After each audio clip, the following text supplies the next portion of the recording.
بسم اللہ الرحمن الرحیم۔ ناظرین گرامی، آج کی اس ویڈیو میں ہم صلاۃ الغوثیہ کے فضائل اور برکت کے بارے میں بات کریں گے کہ اگر آپ کو کسی قسم کا بھی مسئلہ ہے، چاہے وہ رزق کے مسائل ہیں، کسی قسم کی پریشانی ہے، اولاد نافرمانا ہے، یا آپ کو جن اور آسود سے خطرہ ہے، رزق میں برکت نہیں ہے، کاروبار میں بندش ہے، تو آپ صلاۃ الغوثیہ کے وسیلے سے اللہ رب العزت کی بارگاہ میں اپنی دعا کو کیسے قبول کروا سکتے ہیں۔ آج کی اس ویڈیو میں صلاۃ الغوثیہ کے فضائل اور اس کو پڑھنے کا طریقہ بتایا جائے گا۔ پہلے فضائل پھر پڑھنے کا طریقہ، ناظرین آخر تک ضرور دیکھیے گا۔ ناظرین گرامی، حضرت شیخ محمد ابوف الفتح ہروی رحمۃ اللہ تعالی علیہ فرماتے ہیں کہ میں کچھ راتیں حضور غوث پاک رحمۃ اللہ تعالی علیہ کی خدمت میں رہا۔ ان راتوں میں نے آپ رحمۃ اللہ تعالی علیہ کا یہ معمول دیکھا کہ آپ رحمۃ اللہ تعالی علیہ ایک تہائی رات تک نفل پڑھتے، توجہ سے بات سنیں، اور پھر ذکر اور اذکار میں مصروف ہو جاتے تھے۔ اس کے علاوہ کچھ اور وظائف بھی پڑھتے تھے۔ میں نے اپنی آنکھوں سے دیکھا کہ کبھی آپ کا جسم کمزور ہو جاتا، کبھی صحت مند، کس وقت اور میری نگاہوں سے غائب ہو جاتا تو پھر تھوڑی ہی دیر بعد آ جاتے واپس اور قرآن کریم پڑھتے، یہاں تک کہ رات کا دوسرا حصہ گزر جاتا۔ سجدے بہت طویل کرتے، اپنے چہرے کو زمین پر رکھتے، تہجد ادا فرماتے اور مراقبہ اور مشاہدہ میں طلوع فجر تک بیٹھے رہتے۔ توجہ سے سنیں، پھر نہایت عجز اور نیاز اور خشوع عاجزی کے ساتھ دعا مانگتے۔ اس وقت آپ کو ایسا نور آ لیتا کہ نظروں سے غائب ہو جاتے، یہاں تک کہ نماز فجر کے لیے در دولت سے باہر نکلتے۔ اسی طرح ایک اور روایت میں آتا ہے کہ حضرت غوث اعظم رضی اللہ تعالیٰ نے اپنی عبادت اور ریاضت کے معمولات بیان کرتے ہوئے ارشاد فرماتے ہیں، خود فرماتے ہیں، توجہ، میں 25 سالوں تک تنہا جنگلوں میں اور ویرانوں میں ریاضت کرتا رہا، اور 15 سال تک میں نے عشاء اس طرح ادا کی کہ اس کے بعد ختم قرآن کرتا اور ختم قرآن کے دوران ایک پاؤں پر کھڑا رہتا۔ ایک رات سیڑھی پر چڑھتے ہوئے میرے نفس نے مجھ سے کہا کہ تم نے ایک گھڑی آرام نہیں کرتے، تو میں نے نفس کی یہ بات اپنے لیے خطرہ سمجھتے ہوئے یہ کیا کہ ایک پاؤں پر کھڑا ہو گیا اور قرآن پاک پڑھنا شروع کر دیا، اور تب تک ایسے کھڑا رہا جب تک قرآن کا ختم نہ ہو گیا۔ اس لیے کہتے ہیں کہ مرتبہ تیرا خالق نے بڑھایا ہے یا غوث، اولیاء کا تجھے سلطان بنایا ہے یا غوث، میں نکما تو کسی کام کے قابل نہ تھا، مجھ سے بیکار کو تم نے نبھایا غوث، قابل رشک ہیں واللہ وہ قسمت والا،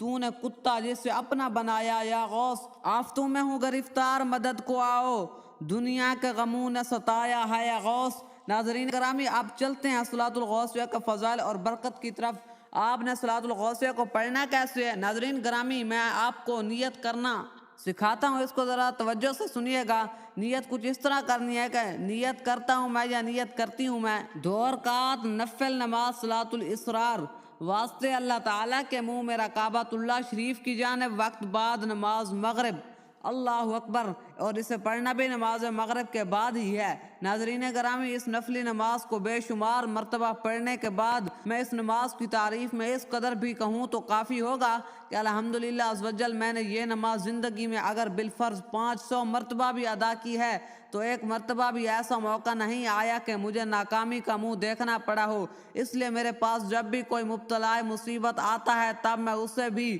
اس نفلی نماز کی ترغیب دلاتا ہوں، جس کے جواب میں اکثر لوگ یہی کہتے ہیں، نظر آتے ہیں کہ الحمدللہ ان کی زندگیوں سے بھی مشکلات ختم ہو گئی ہیں اور اللہ تعالیٰ کے فضل سے اب ان کی زندگی آسان نظر آتی ہے۔ میں ان کی بات کہہ رہا ہوں جنہوں نے یہ بتایا ہے، اور اس نماز کا طریقہ فیضان الاولیاء کرام میں ہے، لہذا اس نفلی نماز سے فوائد بھی صرف وہی حاصل کرے گا جس کے دل میں اولیاء کاملین کی محبت کا چشمہ پیدا ہوگا۔ اور میرا آقا امام اہل سنت مجدد دین و ملت عاشق ماہ رسالت امام احمد رضا خان فاضل بریلوی نے اس نفلی نماز کے لیے اپنی نعتیہ دیوان ہدایت کے بخشش میں ذکر فرمایا ہے کہ حسن نیت سے ہو پھر خطا جاتا نہیں، ایسا ہے بے مثل دو گانا تیرا، یعنی اس نفلی نماز کا طریقہ ایسا ہے بے مثل اور بے نظیر، تیر ہے جیسا اخلاص نیت کے ساتھ مجھے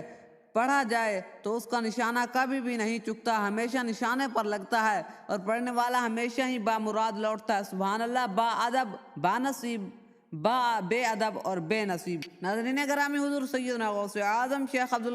قادر جیلانی حضور غوث پاک رحمۃ اللہ تعالی علیہ فرماتے ہیں کہ جس نے کسی مصیبت میں مجھ سے فریاد کی وہ مصیبت جاتی رہی، جس نے کسی سختی میں میرا نام پکارا وہ سختی دور ہو گئی، جو میرے وسیلے سے اللہ عز و جل کی بارگاہ میں اپنی حاجت پیش کرے وہ حاجت پوری ہو گئی۔ ناظرین گرامی، اب آتے ہیں صلاۃ الغوثیہ کی طرف کہ آپ نے صلاۃ الغوثیہ کو ادا کیسے کرنا ہے۔ آپ نے 2 رکعات نفل اس طرح پڑھنی ہے اور اس کی نیت آپ نے پہلے سماعت کر لی ہے، اور آپ نے نیت کیسے کرنی ہے، اس کے بعد آپ نے جس طرح سے ہم نماز پڑھتے ہیں آپ نے نماز کی نیت کر لی، اور آپ نے سب سے پہلے سبحانک اللہم پڑھ لی، اور اس کے بعد آپ نے الحمد شریف سورۃ فاتحہ پڑھ لی، اور اس کے بعد آپ نے کیا کرنا ہے، آپ نے قل هو اللہ احد یعنی سورۃ اخلاص شریف کو آپ نے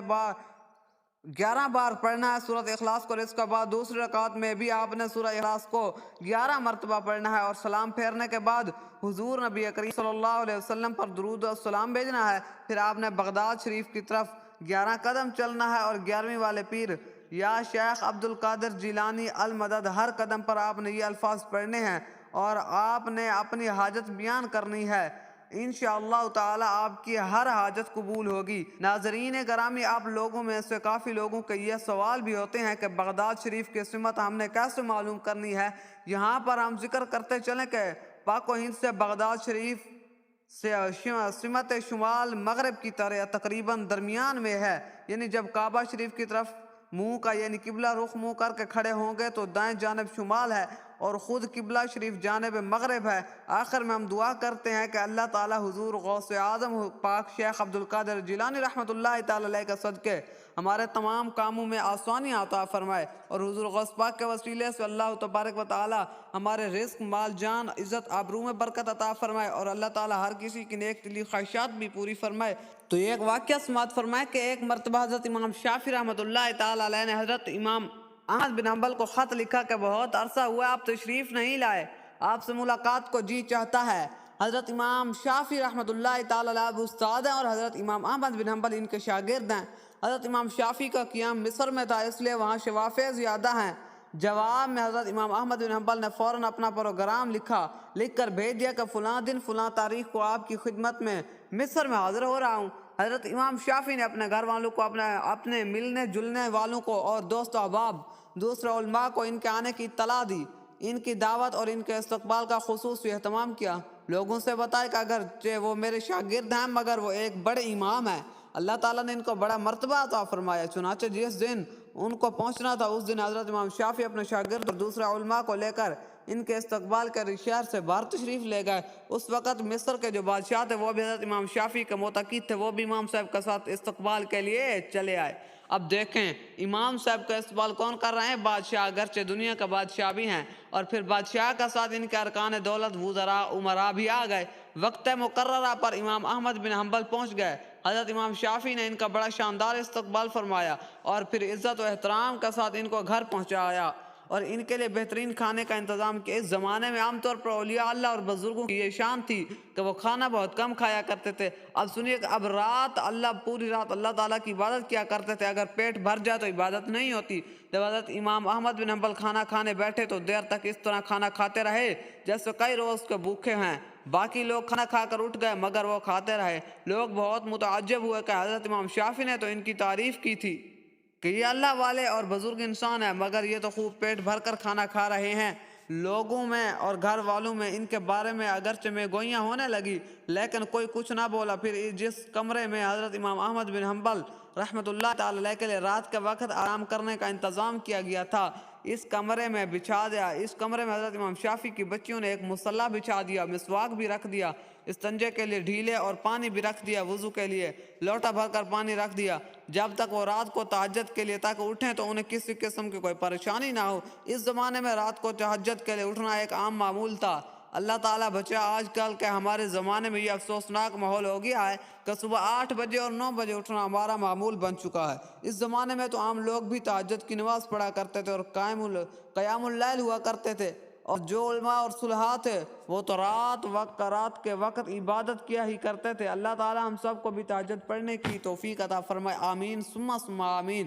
بہرحال اللہ تعالیٰ معاف فرمایا۔ بہرحال حضرت امام احمد بن حنبل نے رات کو اس کمرے میں آرام کیا اور صبح اٹھ کر فجر کی نماز پڑھنے چلے گئے۔ جیسے ہی وہ نماز کے لیے نکلے تو حضرت امام شافعی کی بچیاں اس کمرے میں آ گئی تو وہاں دیکھا کہ پانی کا لوٹا ویسے کا ویسا پانی سے بھرا ہوا ہے، نہ مسواک استعمال ہوئی، نہ ڈھیلے استعمال ہوئی، نہ وضو کے لیے پانی استعمال ہوا، سب کچھ جیسا تھا ویسا ہی رکھا ہوا ہے۔ اب ان کے دل میں یہ شبہ ہوا کہ شاید رات کو چونکہ زیادہ کھا لیا تھا اس لیے تہجد کے لیے آنکھ نہیں کھلی۔ جب فجر کے وقت نماز پڑھ لی تو حضرت امام احمد بن حنبل تشریف لائے تو گھر والوں نے حضرت امام شافعی سے کہا کہ آپ نے فرمایا تھا کہ وہ تو بہت بڑے اللہ والے اور بہت بڑے بزرگ ہیں، مگر رات کو انہیں کھانا بھی خوب کھایا اور رات کو ہم نے ان کے وضو اور استنجا کے لیے پانی اور ڈھیلے رکھے تو وہ بھی استعمال نہیں ہوئے، معلوم ہوا کہ رات کو تہجد کی نماز بھی نہیں پڑھی ہوگی۔ اب حضرت امام شافعی رحمۃ اللہ تعالی علیہ بھی تشویش ہوئے